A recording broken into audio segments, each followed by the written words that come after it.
lagi nih di channel YouTube aku. Jadi sama seperti video sebelumnya, di video aku yang keempat, tujuan aku bikin video ini adalah untuk memenuhi tugas dari salah satu mata kuliah. Sebelum masuk ke materi, alangkah baiknya aku memperkenalkan diri aku terdahulu, karena tak kenal maka tak sayang.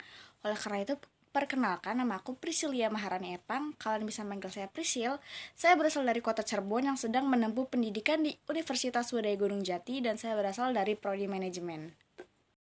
Pada video kali ini, materi yang akan aku bahas adalah tentang membangun human capital atau modal manusia berkualitas unggul.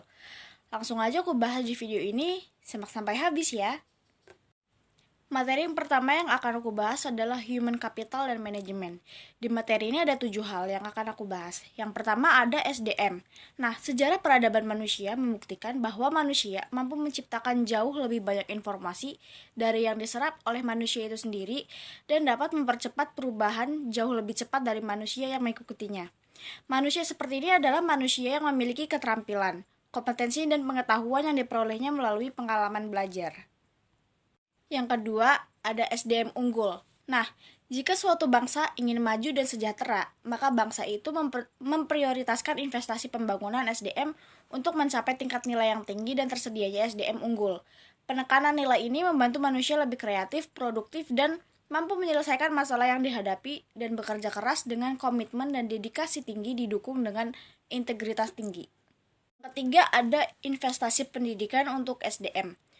Nah, pembangunan human capital melalui investasi pendidikan oleh pemerintah, swasta, maupun masyarakat penting untuk mempersiapkan masa depan bangsa yang lebih baik lagi. Yang keempat, ada variabel penting SDM. Nah, variabel penting dalam SDM adalah kemampuan sikap, nilai-nilai, kebutuhan-kebutuhan, dan karakteristik demografinya. Menurut Gomes, variabel itu dipengaruhi oleh lingkungan seperti norma dan nilai-nilai masyarakat, tingkat pendidikan, dan peluang yang tersedia. Yang kelima, ada pentingnya manajemen SDM. Nah, sifat SDM selalu berkembang dinamis, baik jumlah maupun mutunya. Maka untuk memperoleh keseimbangan antara SDM yang tersedia dengan tingkat perkembangan ekonomi pada tahap tertentu, diperlukan manajemen SDM yang tepat pada tingkat nasional dan daerah. Yang keenam, ada penekanan kualitas SDM. Nah, ini dibagi menjadi 3 aspek, yaitu kualitas spiritual, meliputi aspek iman, takwa, dan moral. Lalu yang kedua, kualitas masyarakat dan berbangsa termasuk kesetiakawanan sosial, rasa tanggung jawab, dan disiplin sosial.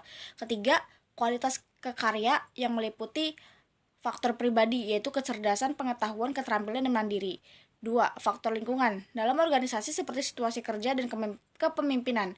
Ketiga, faktor luar organisasi seperti memahami nilai-nilai sosial dan ekonomi. Yang terakhir, ada kebutuhan SDM di Indonesia. Nah, dari pandangan di atas ditegaskan, SDM yang diperlukan Indonesia adalah orang yang cakap, dapat dipercaya, memiliki motivasi tinggi, memiliki kemampuan dan kecakapan, menciptakan iklim hubungan yang produktif, dan mengembangkan iklim kerjasama tim yang solid. Materi yang kedua yaitu tentang human capital dan manajemen SDM. Secara harfiah, pengertian modal manusia adalah pengetahuan, keahlian, kemampuan, dan keterampilan yang menjadikan manusia sebagai modal atau aset suatu bangsa. Human Capital Management oleh Jaspers dikenal juga sebagai manajemen talenta, yaitu suatu SDM yang terkait dengan pengembangan SDM dan memperkuat kedudukannya dalam suatu lembaga, memelihara dan mengembangkan SDM, dan menarik sebanyak mungkin SDM yang memiliki kompetensi, komitmen, dan karakter agar organisasi menjadi lebih berkualitas.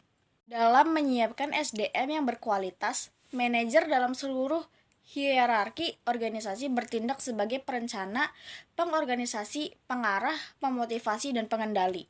Pada dasarnya, organisasi memiliki ketergantungan dengan SDM yang ada dalam organisasi untuk menggerakkan organisasi, memenangkan persaingan, dan mencapai tujuan melalui proses dan mekanisme manajemen yang benar. Dalam human capital, MSDM adalah penggunaan dan pengaplikasian fungsi-fungsi manajemen yang memfokuskan perhatiannya pada pengelolaan dan pengaturan peranan SDM dalam suatu organisasi. Di materi ketiga, ada human capital dan investasi pembangunan SDM. Di sini dibagi menjadi 4 faktor. Yang pertama ada standar kualitas. Kualitas produktivitas memenuhi standar apabila SDM mendapatkan pengalaman belajar dan latihan yang cukup untuk penguasaan ilmu pengetahuan dan keterampilan sesuai bidang peminatannya. Faktor kedua ada konsep human capital. Konsep human capital berkaitan dengan fakta bahwa pada dasarnya manusia akan menanamkan investasi dalam dirinya melalui pendidikan, pelatihan, dan aktivitas lain yang akan meningkatkan pendapatan mereka di masa depan melalui peningkatan penghasilan seumur hidup. Tiga adalah penempatan SDM. Penempatan orang yang berprestasi dan bereputasi akan memberikan jaminan bahwa pembangunan human capital dalam organisasi pendidikan dapat memenuhi target SDM yang diharapkan. Faktor terakhir atau yang keempat adalah investasi SDM. Investasi dalam bentuk menyediakan fasilitas pendidikan, menyediakan tenaga pendidik, dan kependidikan yang berkualitas akan menjamin SDM yang unggul, andal, dan berkarakter. Lalu, materi terakhir yang akan saya jelaskan adalah mempersiapkan generasi emas. Bakat adalah benih dari suatu sifat yang baru akan tampak jika ia mendapat kesempatan atau kemungkinan untuk berkembang. Pada dasarnya, semua individu yang normal memiliki bakat dan setiap aktivitas diperlukan berfungsinya bakat, seperti bakat matematika, bakat olahraga, bakat bahasa, bakat seni, dan lainnya. Tergantung pada budaya di mana individu itu hidup. Khusus bagi generasi yang berbakat dan bertalenta, perlu disediakan strategi dan fasilitas yang dapat memaksimalkan bakat dan talenta mereka agar benar-benar menjadi generasi emas yang bermanfaat bagi pemerintah dan masyarakat luas, guna meningkatkan kualitas kesejahteraan dan kualitas peradaban. Demikian video materi pembelajaran dari saya yang dapat saya sampaikan. Mohon maaf jika saya ada salah penyebutan kata dalam materi ini. Terima kasih buat teman-teman semua yang sudah menonton. Jangan lupa untuk di like, komen, dan subscribe channel ini ya. Bye-bye.